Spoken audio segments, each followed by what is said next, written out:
What up? It's your boy, Incredible Man, and yes, I'm back at it again, and this is Fire Force episode 22 discussion/review. Now, I know that Fire Force may not be for a lot of people. A lot of people may not like the story, the characters, the art style, the animation, or where they throw in or interject in the comedy or something. Just something that a part of the story that may not be for you, so you gave up on the show and you just couldn't really just find your footing. Now, I'm going to be for real. Yeah, it can't compare to some other series, but it kind of does its own thing, and I'm okay with that. It has plenty of moments that I did not like myself, because sometimes, like in some of the action sequences, they interject jokes, and that's fine and dandy, but it doesn't really have to have jokes all of the time when it's such a serious scene. But that's for me. That's totally on me. I'm not trying to push my feelings off onto you guys, but that's just how I felt. But if it had some stuff that really wasn't clicking for you in the very beginning, I guarantee you, stick it out to the end. And I'm not going to say it's going to pay off, but it gets better, in my opinion, because it's gotten way better. And in these last couple episodes, the animation, the story, the characters, and the scores, the colors, everything has gotten better in these last couple episodes. The story was really trying to find its whole footing for me in the very beginning, maybe until probably like 12. I want to say maybe like 12 or 13, and then the story kind of really got together a little more. But before that, it was trying to find its footing, and now I think it's setting itself up for it has at a nice pace. It's giving us way more background than what I thought it was going to give us. So we're really getting a lot of stuff going on into these latter halves towards the ending of the series right now. Well, this season anyway. And yeah, it may have didn't really click for you in the beginning, but I guarantee you, if you just kind of stick it out and just watch it, I'm not going to say it's going to be like, oh yeah, it's like so and so and so. No. It's its own thing, but it kind of does it a little well. And yeah, it's not one of those series that you'd be like, oh yeah, you write home about and tell a whole bunch of people, because it may not be their thing. But I guarantee you, if you get to the point to where we're at now, you'll find yourself enjoying it, even if not a lot, a little bit, because it's getting good. Yes, man. This episode was fantastic. I'm sorry I went on a whole little rant at the beginning, because I just really felt like getting that out there, man. I mean, because yeah, I was up in the air about it at first as well. Maybe, like I said, to maybe 12 or 13, it had some nice scenes and nice shots. But at that point, everything was a little questionable to me. But now it's really found its footing, and I'm sticking with it, man. I'm really enjoying it. But yeah, man, this episode was basically a conclusion for Shinra and Sho's fight.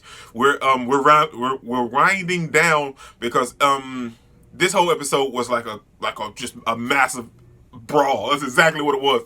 Shinra wanted to play tag, and Sho wasn't having it, so there was a bunch of stuff going on with that. And we got a lot of information as well. We see that at the very beginning of this episode, we got introduced to another chick that's connected through the Adola link, and she seems like a very mysterious person, because she has like this little gold mask crown thing that wraps around her head. So she seems like a very interesting character, to say the least. Say the least. Say the less? Say the least? Say the least. Anyway, yeah, back to the fight, man. So that's what this whole episode was focused on. It was focused heavily on the Shinra and Sho fight, and throughout the fight, we saw flashes of them being little, and it tugged at your heartstrings a little bit. If I'm being honest, they tried to hit me with the emotional and the feels through this whole fight. But this fight was epic. The animation was on point again, and some scenes you could tell it was a little off, but overall it didn't really bother me. I found it actually. Hold on, something's not right. I don't feel like. Anyway, yeah. It really, some scenes were a little off and some scenes were fine, but then overall it was good. Like I'm saying, it was good, but some scenes you can really see where it was kind of off a little bit. But the fight was phenomenal. Then we kind of got a breakdown of information about Shinra's new powers, because he just upgraded this whole episode. And we got a breakdown of Sho's powers through Viktor. Viktor kind of explained it to all of us watchers. I mean, because like everybody else seemed like in the show, between Viktor and the characters, they were, oh yeah, shoot, it's happening. But Viktor broke it down for us to understand what was going on. And then we also got to see like the first company with Leonard Burns and everything. So like the story itself, like I said, the plot is starting to get really fascinating. Okay, so now we know that a fire took place at Shinra's house when he was little. He's the only survivor. They thought Sho had died, but the only one that died was his mom. Now, at this point, I still find something very suspicious. It's a typical anime thing, but I feel like his father is a very suspicious person. At this point, I am guaranteed his father is a very suspicious person. But anyway, with the earthquakes and everything going on, we have the captain of the first squad, which is Leonard Burns, and he said something very interesting. I hope Shinra Kusakabe, or however you want to say his last name, didn't come here. Or hope he didn't get to this point or something. So Leonard Burns knows way more than what he was. We knew that from jump when we met him at the Fire Academy training program or whatever for the rookies. We knew that he knew way more, but he never broke it down or explained anything to Shinra. But we knew he knew way more. So now we are confirmed that he knows way more and he's not telling anything. But man, there's so much going on. Like, they're teasing us with all this information and then they're not giving us anything. But I'm okay with it as long as the payout is wonderful. Then we also have Show telling us what the evangelists believe in everything. There was a breakdown for that, and that was nice because we were pretty much getting a runaround with their whole thing. We knew what their ideology was and what they were going for and everything, but we didn't really just get a breakdown. So the Adola link or whatever ties the people together, and like the Adola purse is a realm, aka now that Show confirmed it, it's pretty much established as hell, and that's where all the black flames and everything's come from. Now, with that, and that's kind of where they kind of tap into the power of the power kinetic. You see what I'm saying? It's so weird.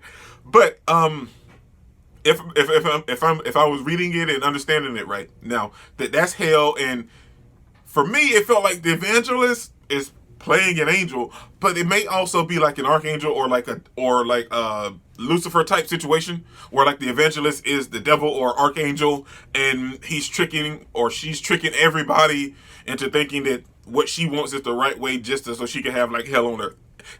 That's what it felt like to me. I mean, because that's the only thing I can grasp with the whole hell aspect, the black flames, and that's what I got. That's what it felt like to me. I don't know. I could be wrong.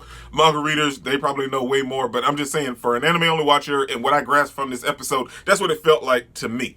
Now, with that whole aspect, I don't want to go down that road because now it'll just be a whole bunch of speculation, but that's what it felt like to me about this episode. But we also now know that Shinra tapped into the Adola link with Show, and the only way to tap into that to like receive a greater power is to receive it from the Evangelist, but Shinra didn't receive it from the Evangelist. He received it by tapping into Show and tapping into the Evangelist powers to receive the Adola link to become faster. Now, then when Viktor broke it down for us, Show can stop time by tapping into like the heat of the other realm and everything, but there's a consequence because if he stays in it too long, he kind of like freezes or chills himself and he could possibly die.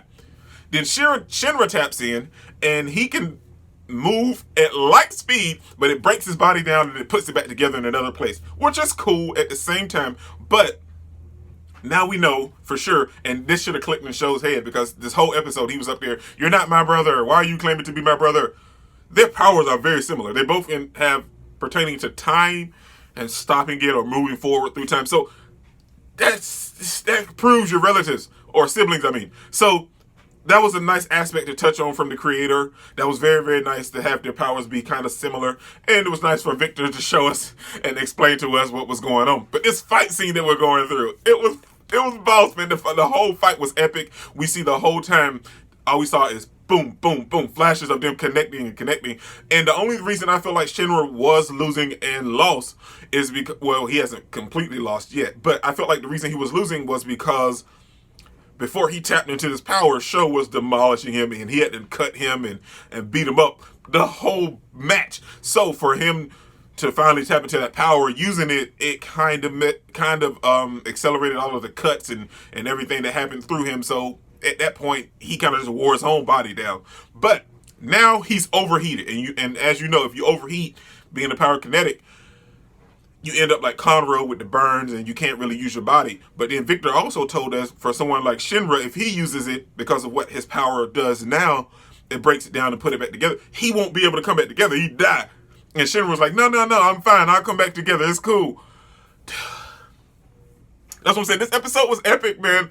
Like, I know a lot of people have given up on Fire Force. I'm telling you, man, like, if you stick with it and get to where we're at now, it's definitely worth the payoff. Yeah, man, I enjoyed this whole episode, and next week it seemed like it's going to really pick up better than this week. That's what I'm saying. Like, last week was great. This week was better, and I feel like next week, we're going to... Fire Force, I give it its credit. It's doing its thing now at the end, and I think at the very beginning it was trying to find itself, and now it's getting there to where it's finding itself, and it's turning out to be a wonderful anime. I enjoy it. It may not be for everybody, but I enjoy it, man. This is your boy Incredible. Don't forget to smash the like button till you can't smash it anymore. Comment down below, and I'll be sure to respond to each and every one of them, and subscribe. But only if you really want to, man. Remember that anime matters, anime is greatness, and anime is life, man. Peace out.